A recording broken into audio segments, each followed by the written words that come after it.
Olá, começamos agora mais um Frente a Frente e hoje aqui conosco o professor Benedito Ramos, coordenador de Cultura e Patrimônio da Associação Comercial de Maceió. Ele está aqui conosco e vai nos falar sobre Leonardo da Vinci, isso sim, porque 2019 é o ano de Leonardo da Vinci, já que se comemora os 500 anos da morte dele.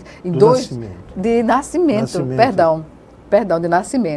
É o gênio renascentista, Leonardo da Vinci, que a gente vê nas reportagens já questionamentos, né, sobre a programação que a Itália está colocando todo este mês, com destaque a cidade de Milão, onde ele passou grande parte da vida dele, numa época de grande produção e que não se resumiu apenas à pintura, como todo mundo conhece, né? Mas Leonardo da Vinci atuou em várias áreas do conhecimento humano. Exato. E é sobre esse conhecimento humano que vamos compartilhar aqui como estudioso de Leonardo da Vinci. Então eu agradeço antecipadamente ao professor Benedito Ramos por estar aqui neste momento. Professor, é como eu disse, né? Em geral o público lembra de Leonardo da Vinci pela Última Ceia, pela Mona Lisa e esquece que ele foi um inventor, anatomista, estudou biologia. Aliás, ele atuou e estudou em várias áreas. E como era a personalidade de Leonardo da Vinci para agregar tantos valores, tantos conhecimentos, um homem à frente do seu tempo? Era difícil ser Leonardo da Vinci, porque ao tempo que ele queria pintar, ele queria dissecar cadáveres, ele queria estudar o voo dos pássaros, ele queria estudar as correntes dos rios, ele queria estudar absolutamente tudo. Então é muito difícil ser um Leonardo da Vinci. Mas o que eu me admiro é que Leonardo ficou popular por causa da Mona Lisa. E eu acho interessante que em 1976, quando eu publiquei esse opúsculo, esse livrinho, que você não dá nada por ele, e que esse livro foi publicado, e que as pessoas... Que data, professor? 1976. 1976. O meu primeiro trabalho foi uma pesquisa. Era uma pesquisa onde a dona Eliônia Seres, que prefaciou o livro, ela diz assim: se Benedito não consegue provar, mas ele nos faz pensar e pensar. E a Mona Lisa que já aparece de bigode, né? Que a Mona Lisa fosse o próprio Leonardo. Então a minha teoria era exatamente que a Mona Lisa era o próprio Leonardo, era um autorretrato de Leonardo da Vinci. Isso, na época, imagine, em 1976, nós tínhamos um programa de televisão aqui com o Luiz Tojal, lá na TV Gazeta, e eu fui entrevistado pela Solange Lages, que era Solange Chalita, né?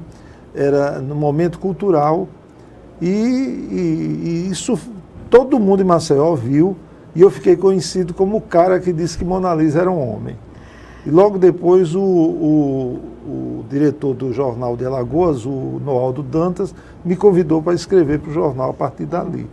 E como o senhor hoje vê esse questionamento para correntes que defendem que Mona Lisa seja um homem, não precisamente o Leonardo, mas o ajudante de Da Vinci, não é? O chamado Salai. Mostra tanto na pintura de João Batista, não é? No Louvre, quanto na Mona Lisa nua de Florença. E a própria Mona Lisa. São feições masculinas inspiradas por esse, digamos assim, ajudante. Como o senhor vê esse questionamento na atualidade? Olha, veja bem, a minha tese é uma tese que eu a defendo por uma série de razões. Primeiro, você vai me perguntar assim, por que Leonardo se pintaria como uma mulher? Então, quando Leonardo volta de Milão, porque primeiro é preciso você pensar por que ele foi para Milão. Leonardo, durante a juventude dele, a partir do momento em que ele começou a pintar, receber encomendas, ele ganhou muito dinheiro em Florença. Mas Leonardo adquiriu um hábito péssimo de não entregar suas obras. Como assim? Ele não conseguia terminar os trabalhos. Ele não conseguia concluir no tempo da solicitação do cliente, digamos assim. Não entregava. E isso começou a queimá-lo em Florença. Foi quando ele pediu ele mandou uma carta para o Duque de Milão, que era Ludovico Moro, e essa carta é a coisa... eu vi um historiador dizer que era o maior documento de marketing que existe. Ele era o maior marqueteiro. Realmente, Leonardo disse que fazia tudo.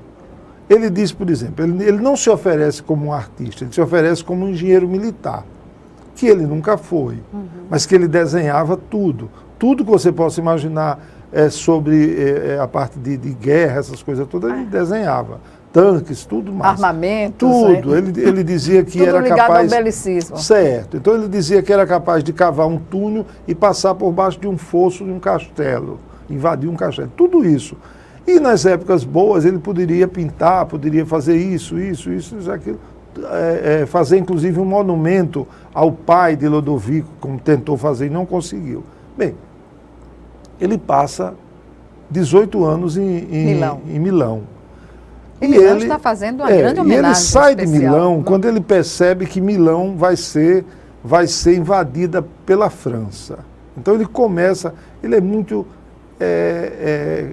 ele calcula as coisas com muita... Articulado no pensamento. Muito. A história, a passagem dele por Milão tem coisas extraordinárias. Porque um cara que prometeu ser até mesmo engenheiro militar, termina por desenhar vestido para as damas. Então, tudo isso ele fazia. Bem, quando ele volta, quando ele vem para Florença, e Florença não o recebe bem. Não o reconhece pelo valor que ele tem. Por quê? Não o reconhece. Primeiro porque ele não era uma pessoa simpática. Ele era um sujeito muito bonito, era um sujeito bem vestido, era um sujeito arrumado, conhecia as pessoas, tudo, essa coisa, mas era um dandy, era um sujeito metido. Pernóstico, eu diria. Muito pernóstico, entendeu? Então, as pessoas tinham... Ele tinha consciência da genialidade dele e agia de uma forma... assim, por exemplo, ele não parecia um pintor, ele parecia qualquer nobre, qualquer pessoa, mas não um artista. Se você comparasse Leonardo a Michelangelo, por exemplo, que andava às vezes sujo, de pó de mármore, essas coisas assim, então era o oposto. E também as pessoas sabiam que ele e Michelangelo eram inimigos ferrenhos, eles não se davam bem, eles tinham... Eles concorriam entre si, exatamente. No pensamento. Então, naquele momento, ele recebe, inclusive, ele e Michelangelo, uma encomenda para pintar a Batalha de Anghiari no Palácio Vecchio, tudo mais, essa coisa toda. Porém, é um momento de muita efervescência no período renascentista, quando Júlio II começa a reconstruir a Basílica de São Pedro. Por quê? Porque a Basílica Antiga é derrubada e vem a reconstrução. Nesse período de reconstrução, os melhores artistas são convidados para trabalhar em Roma. Leonardo não foi convidado, Michelangelo foi. Por essa postura dele, o que determinou ele não ser convidado? Não foi, por quê? Possivelmente a fama de não acabar com as suas obras. De não cumprir os prazos. De quando ele, inclusive, essa Batalha de Anghiari, que ele foi convidado para pintar no Palácio Vecchio, ele não terminou, resolveu fazer uma pintura encáustica, que não secou, ele botou uns tachos de fogo e para poder... Para acelerar a enxugar a pois tela. Pois não conseguiu, então perdeu a pintura escorreu, e Michelangelo não recebeu o convite de Júlio II e partiu para Roma. E muitos outros artistas foram para Roma. Foi nesse período que ele foi para Milão? Não, depois que ele voltou de Milão. Depois que ele voltou de Milão. Então ele precisava, ele estava estribado, ele tinha dinheiro, porque ele ganhou dinheiro em Milão, com o Duque, ele ganhou dinheiro. E Leonardo era extremamente organizado financeiramente, ele anotava tudo. Basta dizer que ele enterrou a mãe dele, Caterina, e ele anota até o último centavo que gastou no sepultamento de Caterina. Ele anotava. Controlado? Demais, era controladíssimo. O pai dele era tabelião. E ele herdou do pai a mania de anotar tudo. e anotava de trás para frente para que as pessoas não soubessem o que ele anotava. Para não... Para ninguém descobrir o que ele escreveu. Já seria um código. Código dele. Ele escrevia de trás para frente. Então, você só vem descobrir isso depois que estava no espelho, aí você lia o que era. Mas ele mesmo, porque ele era canhoto. Então ele pegava... Ambidestro, não? Ele tinha... Não, ele escrevia com a mão esquerda. Então, veja bem, nesse período que Leonardo ficou sem encomendas, então ele pintou simultaneamente Santana Virgem o Menino, Mona Lisa, João Batista, Baco e Leda com o Cisne. 5 quadros no mesmo período. Nesse mesmo período ele pintou essas obras, entre 1503 a 1516. Será que foi uma forma de mostrar que ele tinha o tempo dele? Não, todos esses quadros têm o mesmo sorriso. Se você comparar, é o período que os críticos, os historiadores chamam de sorriso leonardesco. Então a Mona Lisa e mais os demais. Né? Primeira coisa. Segundo, Leonardo era um homem que anotava tudo. E você sabe que a Mona Lisa é um nome inventado por Giorgio Vasari. Giorgio Vasari foi um crítico, um historiador, que trabalhou para o cardeal Farnese, para o sobrinho do Papa Paulo III. Então esse sobrinho queria montar uma espécie de uma pinacoteca com obras dos artistas do Renascimento, para valorizar o Renascimento italiano, a partir de Cimabue até os tempos atuais da época. Então, para isso, ele recebeu o auxílio de Paulo Giovio, aquele que dizia que Leonardo tem o rosto mais belo do mundo. Era um apaixonado, devia ser por Leonardo, para dizer isso. Então, foi esse cara que encaminhou Giorgio Vasari e organizou com ele esse arquivo que deu lugar a um livro chamado Le vite de più eccellenti pittori ed architetti del Rinascimento. A vida dos mais excelentes pintores e arquitetos do Renascimento. Então ele escreveu esse livro, foi um livro muito importante, porém o Vasari, que nasceu 5 anos depois de Leonardo ter morrido, era um apaixonado pela figura de Leonardo e pelo que ele tinha feito. Consequentemente, ele disse que o nascimento de Leonardo era algo celestial. Então, ele diz que Mona Lisa, que ele não chegou a ver a Mona Lisa, ele deu esse nome de Mona Lisa. Mona quer dizer a abreviatura de Madonna, Mona. Mona Lisa, Mona Cassandra. Então, Mona é a senhora, entendeu? Então, a senhora Lisa Gherardini del Giocondo, esposa de Francesco Bartolomeo de Zanobbio del Giocondo, um rico florentino que encomendou o retrato de sua mulher Leonardo. E que Leonardo, e que ela não queria posar, porque era uma jovem muito distinta, não sei o quê, e que o Leonardo tocava laúde para ela, essas coisas todas. Como Mona Lisa chegou ao Louvre? Você vai... Eu chego lá, não me apresse que eu lhe digo como ela chegou ao Louvre. Então, veja bem, isso é uma história proposta por Vasari. Não quer dizer que Mona Lisa seja essa Mona Lisa. Essa Mona Lisa. É uma pintura. Essa Mona Lisa... Que Leonardo nunca escreveu uma linha dizendo recebi de encomenda tantos florins para pintar o retrato de Mona Lisa. Nunca anotou nada. E esse questionamento que se faz hoje, repito, de que essa Mona Lisa seria essa pessoa, esse ajudante que servia de modelo para Da Vinci. Esse que você disse, Salai, que quer dizer sem Alá, sem Deus, é Giacomo. Giacomo foi uma criança que Leonardo pegou para criar. E aí é uma outra história. Ele recebeu essa criança em Pavia, no período em que ele estava em Milão. Então ele foi com o duque até Pavia, fazer lá um trabalho, e lá uma família inteira, que era muito pobre, entregou essa criança para ele, disse, fique com ele, o garoto deveria ter 8 ou 9 anos, fique com ele, eduque e ensine a arte a ele de pintura. Mas o Giacomo era o cão, era tão ruim que botaram o apelido dele de Salai, que era sem Alá, sem Deus, entendeu? Então, um menino que não temia nada, roubava Leonardo, fazia tudo. Leonardo adorava ele, entendeu? Mas isso é uma outra história. Então, veja bem, Leonardo, nesse período, pintou Mona Lisa, pintou Santana Virgem Menino, pintou Baco, pintou João Batista e pintou Leda com o Cisne. Então, esse período é o período do sorriso leonardesco. Nós vamos voltar. Claro. Em um minuto, o Frente a Frente está de volta e a gente retoma esse questionamento. É já já.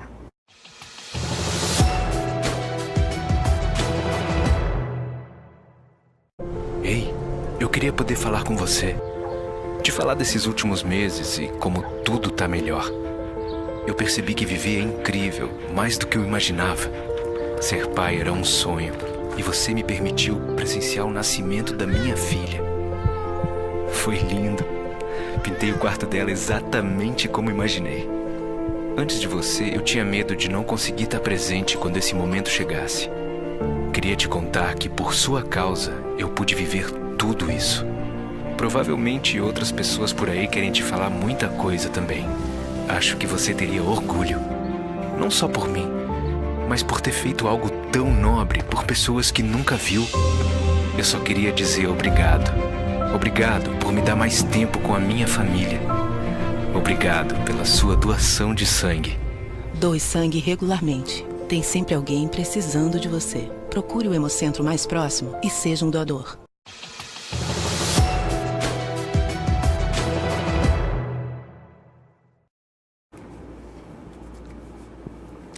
Estamos de volta com Frente a Frente, que hoje recebe o professor Benedito Ramos, coordenador de Cultura e Patrimônio da Associação Comercial de Maceió e um profundo estudioso da arte de Leonardo da Vinci, que está comemorando neste mês de maio os 500 anos da morte dele. Isso é uma comemoração que acontece na Itália, precisamente, na cidade de Milão, com uma programação especialíssima. E no Brasil, a Embaixada da Itália no Brasil também tem promovido. E é uma recomendação do Ministério da Cultura italiano de fazer essa comemoração no mundo inteiro, porque o artista gênio do Renascimento nasceu na Itália, mas é patrimônio da humanidade. Né?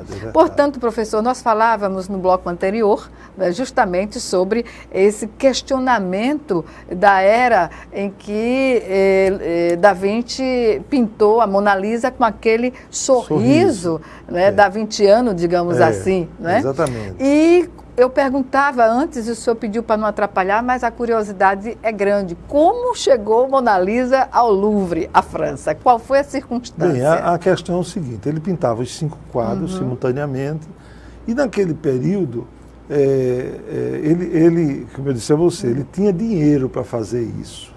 Ele não era um qualquer, ele era muito... Ele não dependia da pintura. Não, ele era muito organizado e ele tinha dinheiro para isso. A família já era estruturada, vinha de uma família... E aí, na verdade, ele não recebeu um convite do rei da França para ir para lá. Ele mexeu nos pauzinhos dele para ir para a França. E aí ele foi aceito e foi colocado no castelo de Amboise, onde ele ficou. E até morreu, né? Até morreu. Então, é interessante que você me pergunta como esse quadro foi para lá.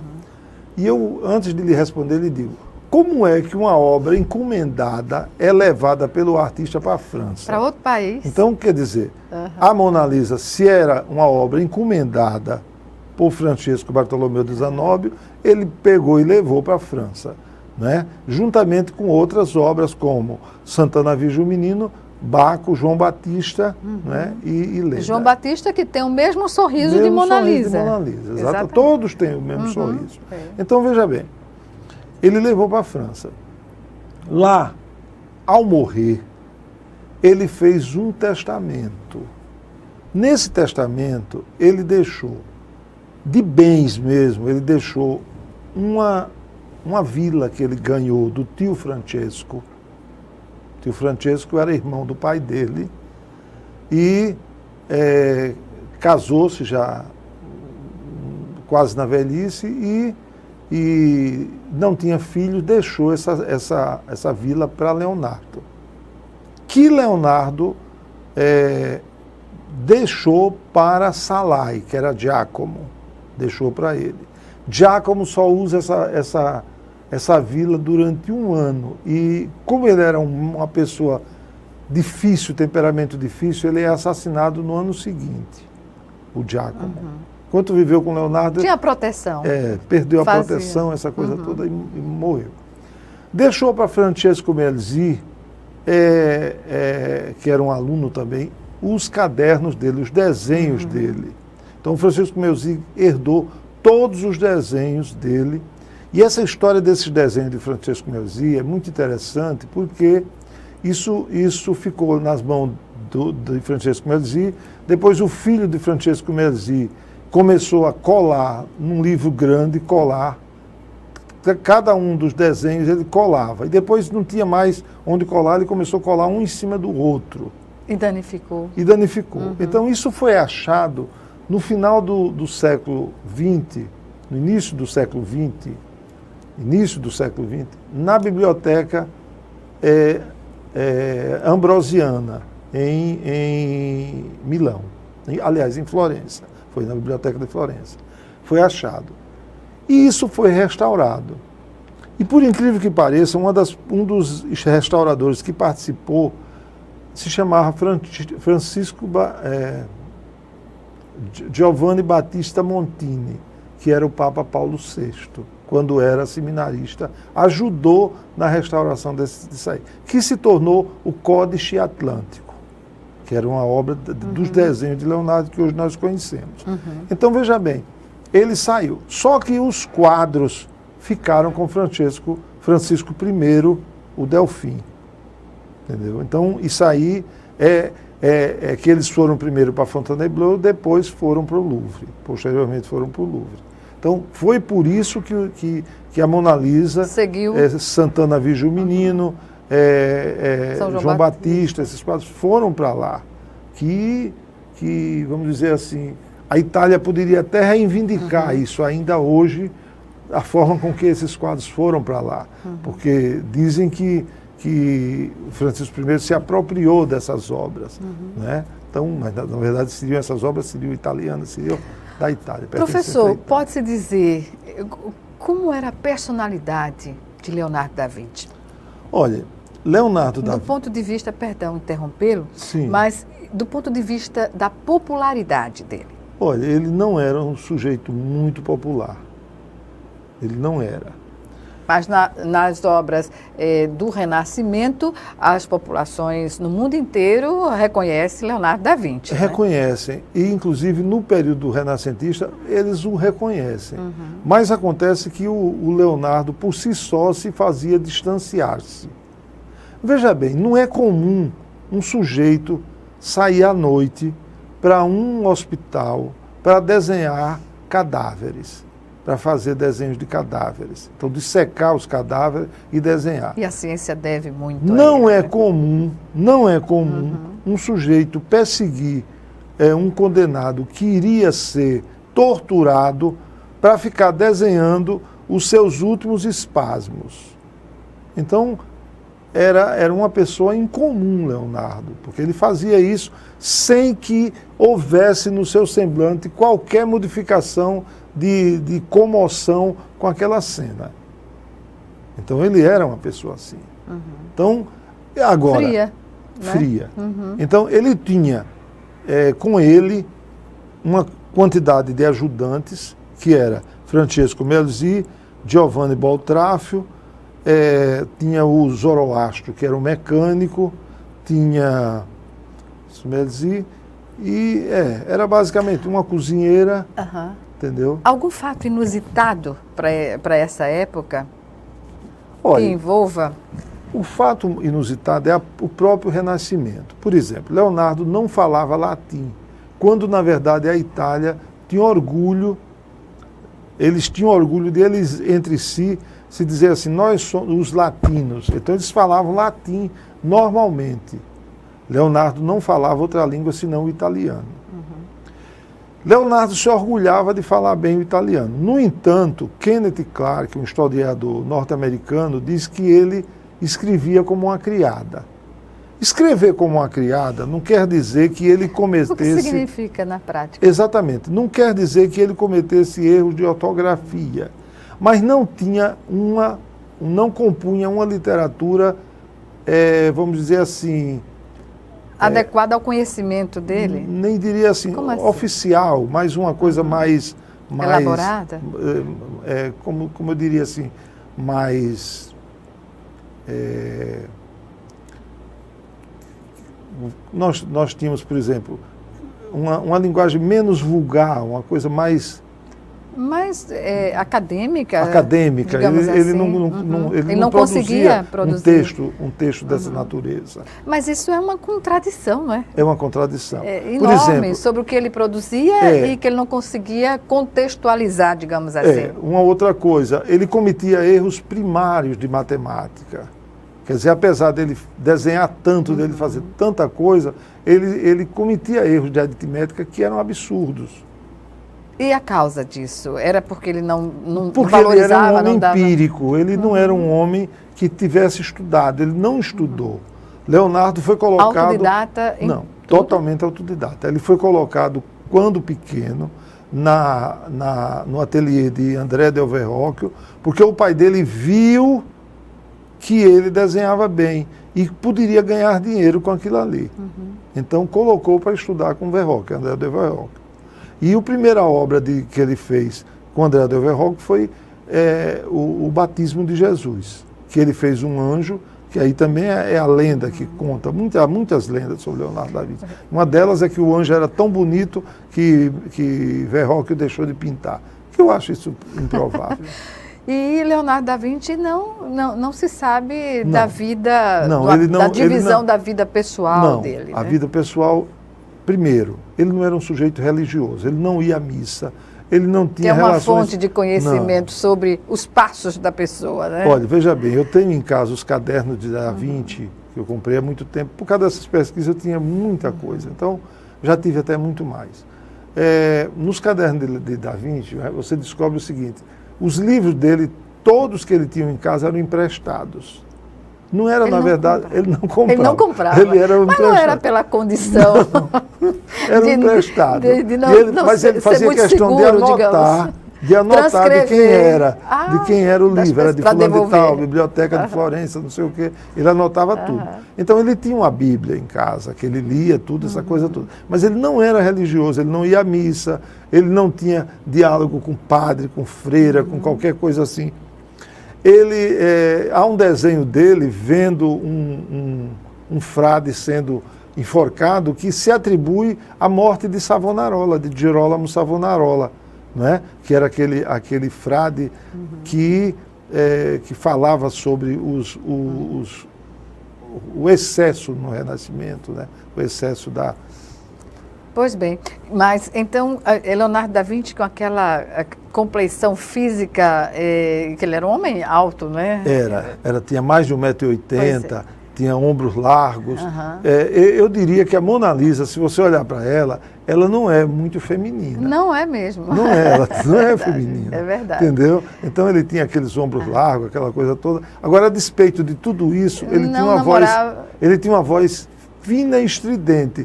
Quando se ouvia Leonardo falar, você fazia assim, não queria ouvir, de tão ruim que ele falava assim, sabe?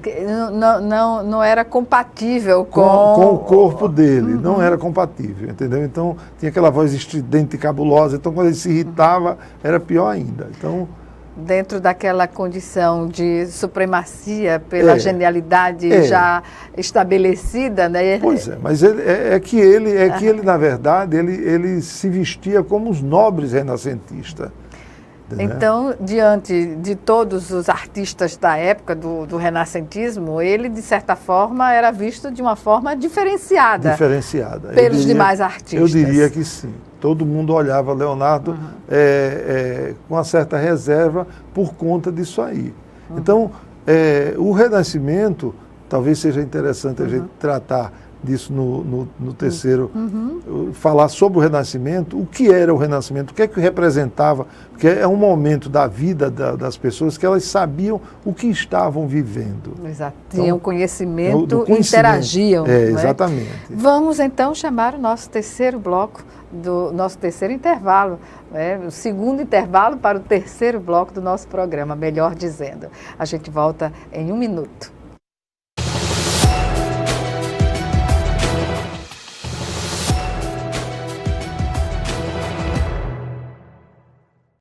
Você acredita que o meu filho hoje não anda porque ele foi picado por um mosquito que você não dá importância? Foi um dos momentos mais difíceis da minha vida. Eu acho que as pessoas só têm noção da gravidade quando vivenciam a situação.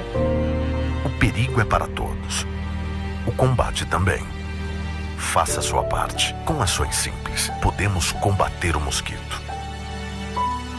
Ministério da Saúde. Governo Federal. Eu fico encantado com tamanha imaginação. Para os índios, é sagrada. No lugar é conhecida como Lagoa Encantada. Tem em seus moradores um tesouro de grande valor. A escrita pode mudar a história de alunos como Francisco, o Adolfo e a Isadora. Professor, inscreva-se na Olimpíada de Língua Portuguesa. Impulsione a leitura e a escrita na sua escola. Ministério da Educação. Governo Federal. Pátria Amada Brasil.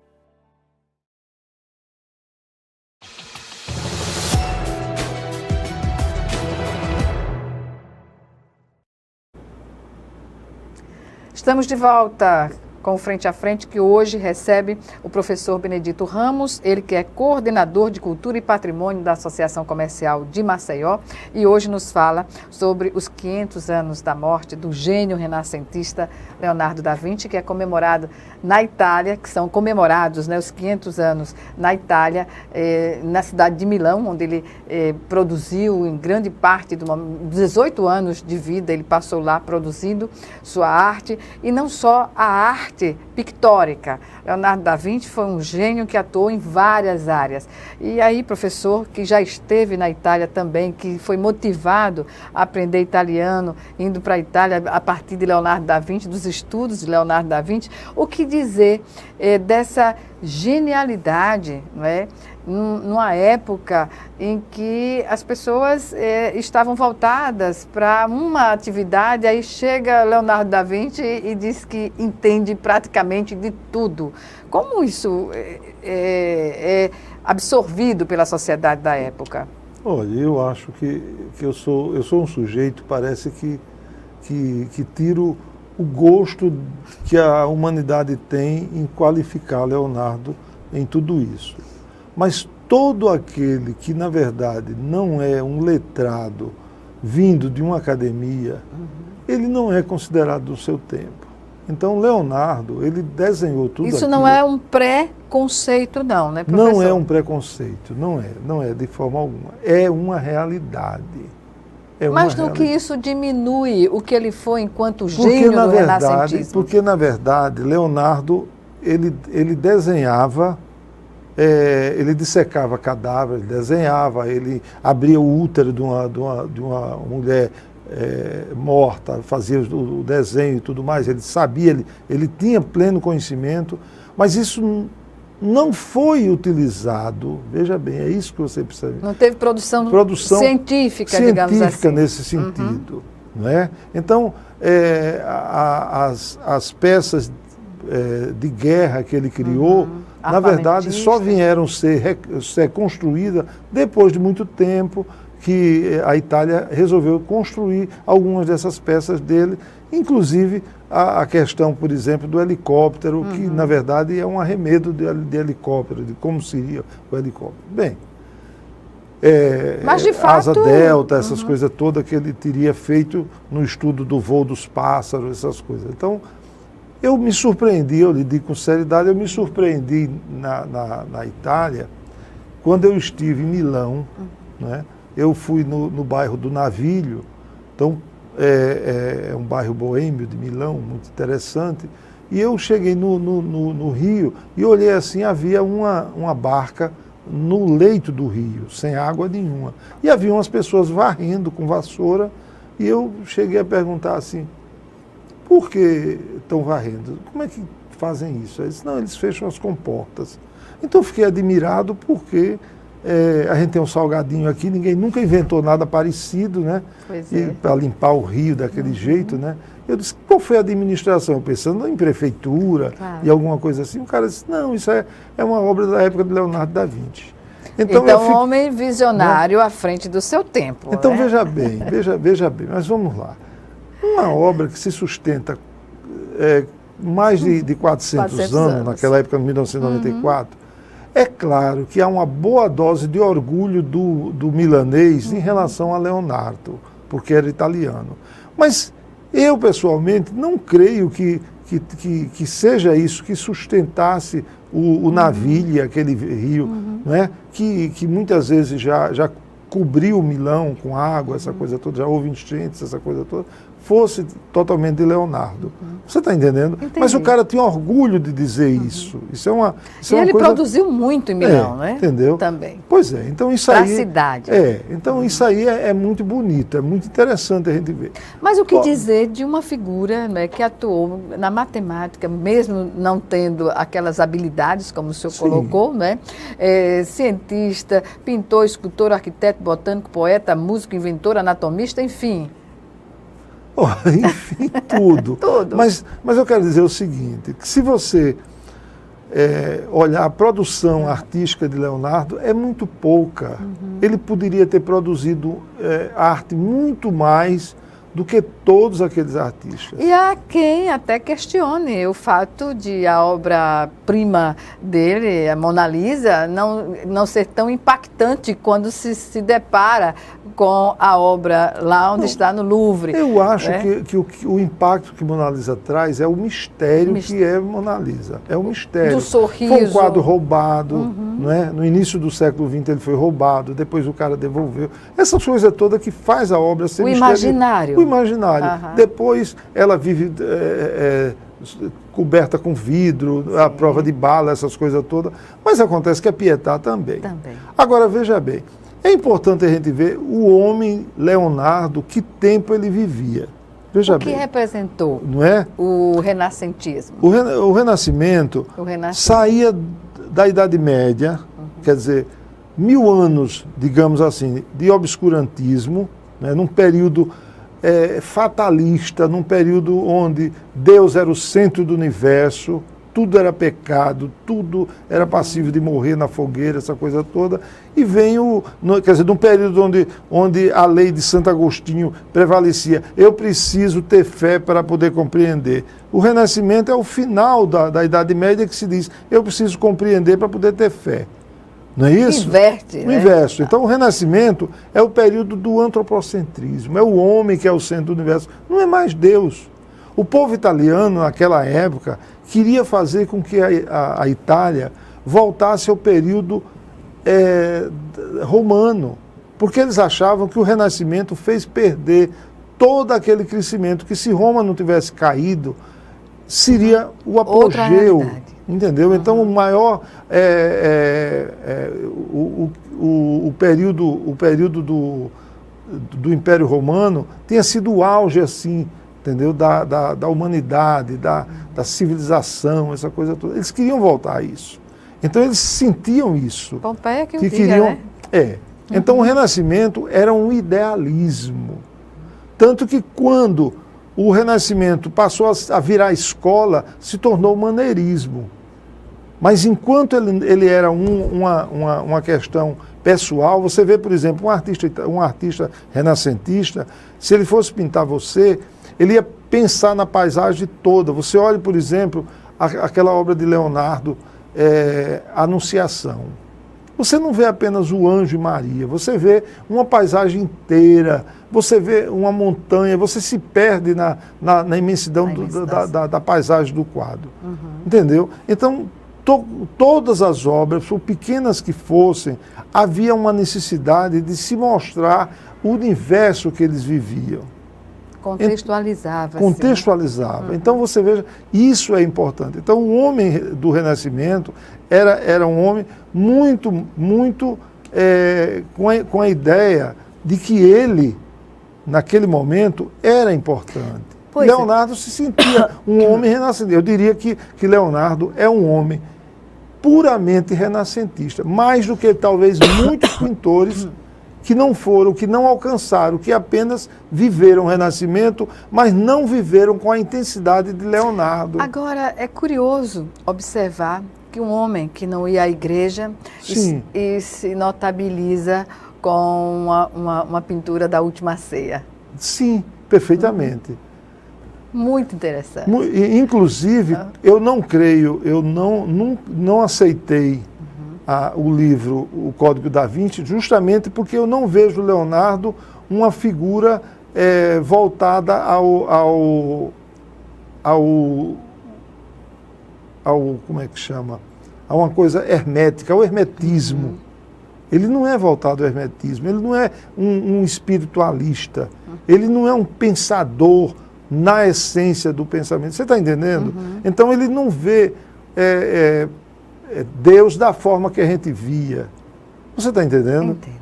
Por quê? Porque ele no momento em que ir para a igreja era importante, até sob o aspecto político, social, ele não fazia a menor questão de aparecer da missa de domingo. Você está entendendo? Mas não, tinha a Bíblia, né? tinha a Bíblia. Em casa. Mas sim, porque ele precisava, para quando fazer um quadro, fosse fazer um quadro, ele saber a história daquele quadro. Ele tinha necessidade. Né? Tanto que há uma piada sobre a Santa Ceia que diz o seguinte, que o prior do convento de Santa Maria delle Grazie, onde está o quadro, foi reclamar ao duque que Leonardo estava passando muito tempo sem pintar. Ia lá, olhava o quadro e parava. E o duque indagou, por que está acontecendo? Ele disse, não, o que está acontecendo é que faltam duas figuras, Jesus e Judas. Jesus, eu preciso de alguém com essa santidade espelhada no rosto que eu possa colocar, com essa pureza, com essa bondade. Agora o Judas eu já encontrei. Aí o prior se tornou o Judas. E Mona Lisa nua, de Florença? O que dizer? Não é de Leonardo. Não é de Leonardo Não, da Vinci. aquilo são desenhos que fizeram depois. E por que atribuíram? Não é. Porque há muita gente que pintou a moda de Leonardo, a maneira de Leonardo. Entendeu? Então, há muitos alunos de Leonardo que aprenderam a fazer um trabalho parecido com o Leonardo. E para a polêmica ficar mais substanciosa, aí coloca-se no rol das produções. Olha, eu ia trazer um livro, como eu disse a você, quando você me convidou, havia muita coisa que eu não tinha. Eu ia trazer um catálogo da Gallimardi, que é muito interessante, da classe Tirisoli. Obras assim, era uma obra que eu comprei na Leonardo da Vinci, ainda no Rio de Janeiro. Então, é o que você tem de definitivo sobre Leonardo em todas as obras, inclusive o último quadro, que é o Cristo Redentor dele, que foi vendido agora recentemente por 400 e não sei quantos mil euros. Entendeu? Então, é uma obra que era só atribuída a ele. Entendeu? Foi vendido caríssimo. Né? Então, isso eu iria lhe mostrar, mas acontece que estava em casa, não estava na associação para ele trazer. Professor, agora, digamos, essa movimentação que se faz no mundo inteiro para um artista, não é, que conseguiu ser patrimônio da humanidade, não só da Itália. Como o senhor vê movimentação do Ministério da Cultura lá na Itália se preocupar que o Da Vinci seja homenageado em todos os países, não é? E isso movimentar, digamos assim, a discussão, trazer de volta a questão do Renascimento. Isso é possível apenas em países desenvolvidos ou pode ser feito também em países em desenvolvimento? Olha, eu acho que Leonardo, como você disse, é um patrimônio mundial, é um patrimônio da humanidade. Quando você chega na Itália, você vê muita coisa voltada para Leonardo, para você ver museus sobre as peças de Leonardo, museus sobre a vida de Leonardo, a própria vila onde Leonardo, que dá nome a Leonardo, né, a cidade, a casa que se atribui à família dele, os arredores de Empoli, que você já vê outdoors enormes sobre Da Vinci. Então, tudo isso faz. O Castelo Sforzesco, você tem a sensação que você vai encontrar os rastros de Leonardo ali. Entendeu? Então, há muita coisa que preenche o nosso imaginário em relação a Leonardo. Então, isso é que faz com que a humanidade sonhe a respeito de Leonardo, pense e não se preocupe. Ninguém está preocupado com quem seja Mona Lisa, ninguém está preocupado com nada disso. Isso é história que eu conto porque realmente eu pesquisei sobre isso, mas ninguém está preocupado com Leonardo. Quem é Leonardo? Leonardo é esse cara maravilhoso. É isso que pesa. É isso que pesa. Bem, professor, foi um prazer imenso tê-lo aqui no Frente a Frente, mais uma vez, para falar sobre cultura e cultura universal. Eu agradeço mais uma vez a sua participação e até uma próxima oportunidade. Gorete, eu sou quem fico grato demais por vir aqui conversar com você. E hoje realmente você tocou num prato que tanto eu gosto, que é justamente a falar sobre Leonardo da Vinci. Esse é um assunto que me deixa feliz da vida. Obrigada, então.